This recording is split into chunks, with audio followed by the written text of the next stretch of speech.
So here's 5 kickers. Yeah, I said it. Kickers. These guys can make or break some games. So this is 5 kickers I'm benching this week. And number 1, Stephen Gostkowski of the Tennessee Titans. He's been struggling all season, Gostkowski. He had one big week this whole year with 22 fantasy points, I think, at the kicker position. But it seems like every week he misses a field goal or an extra point. And if you're in leagues where, extra points and negative points if you miss them, that's a big hit, losing those 2 or 3 points on that. And Gostkowski, he's just not accurate this year. He's off. He's older in age. Tennessee also, they're versing a Cincinnati team where they're going to punch it in the end zone a lot. And Gostkowski, he'll get extra points if anything. The next guy might be a surprise to you guys, but it's Harrison Buckner of the Kansas City Chiefs. Yeah, I know they're in a high-powered offense and all, but this is another team that I think they're going to punch it in the end zone early and often, where he's only going to be limited to extra points and maybe hit 1 or 2 field goals. And plus Bucker, he struggled too. He's missed a couple extra points and some easy chip shots. So yeah, it might be a surprise to people. Bucker 98% owned at kicker, but I saw him a few weeks ago in one league get dropped, and he hasn't been all that great as Bucker. He's missed his handful of shots kicking, so he's another guy I'm staying away from.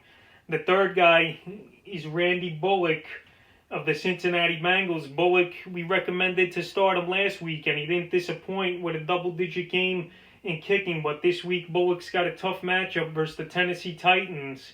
And Bullock, he's hit or miss also. If he's 50 or above, he's usually not going to hit it. He's been a pretty solid kicker, is Bullock, for the year. But Tennessee giving up the 29th least fantasy points to kickers. So Bullock, he might not get many opportunities in this game with Cincinnati. And we saw versus Baltimore versus a pretty decent defense. Cincinnati couldn't get down the field or in field goal range. And in that game, Bullock only had 3 points. So I could see another outcome like this in this game. The 4th kicker is Michael Badgley or the Los Angeles Chargers. It's not like the Chargers don't score anything, but Badgley, one of the shakiest kickers in the league this year, when he used to be pretty solid the last couple seasons.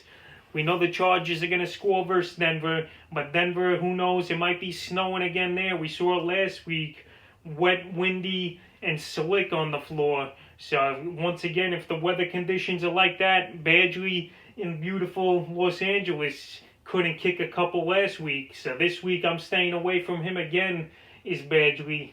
And the fifth and final kicker I'm not starting this week, and many people might have ran out there to the waiver wire and get him, is Taiwa Bass after coming off a 6 field goal game versus the Jets.